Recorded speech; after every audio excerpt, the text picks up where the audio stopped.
In today's video, I'm going to teach you how to set up and explore a marketing board in Monday.com using a ready-made template. First, make sure you're logged into your Monday.com account and you're on your main homepage. From here, we're going to start by opening the area where you can create a new board. On your screen, look for the main button or icon that lets you add something new. This is usually highlighted and stands out visually. Go ahead and click that highlight to begin creating a new board. Once the creation panel opens, you'll see different options for how to start. Instead of building everything from scratch, we're going to save time by using a preset. Click on the option that says Start with Template. This will open the Template Center, where Monday.com groups a lot of ready-to-use setups. Inside the Template Center, look for the category called Marketing. This is where Monday.com keeps templates designed specifically for campaigns, content calendars, and marketing planning.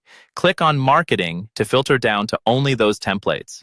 Next, you'll see a range of marketing-related templates. One of these will be highlighted in the interface. Click on that highlighted marketing template to open its details page. Here you'll see a short description, example structure, and what kind of use case it's best for. When you're ready to use it in your own workspace, click the Use Template button. Monday.com will now create a new board in your account based on that layout. Once the board has been created, you'll be taken straight to it. This template is organized into groups that help you manage your timelines. At the top left of the board, click on This Week to view tasks assigned to the current week. This gives you a focused view of what needs immediate attention.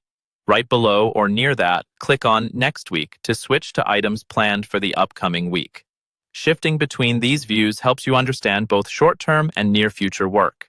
You'll also see another highlighted group, which you can click to reveal additional sections of the board. Now, click on Backlog. This is where you'll store ideas or tasks that aren't scheduled yet. Then, click on Done to see everything that has already been completed. Toggling between these two groups can give you a quick sense of progress. To explore different visualizations, click on Calendar. This view lays out your items along a timeline so you can see when tasks are due.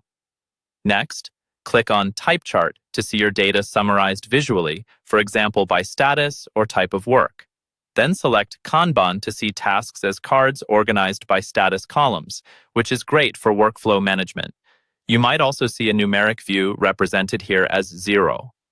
Click that to explore any summary view or additional visualization tied to numbers on your board. After that, click on Workload. This view helps you understand how much each team member has on their plate based on assigned tasks and time ranges. Finally, at the top of the board, click on the board title, which in this template appears as a high-level marketing plan. Opening it or focusing on it confirms that you're working inside your marketing plan board, and from here you can start customizing columns, adding tasks, and tailoring it to your team's specific needs.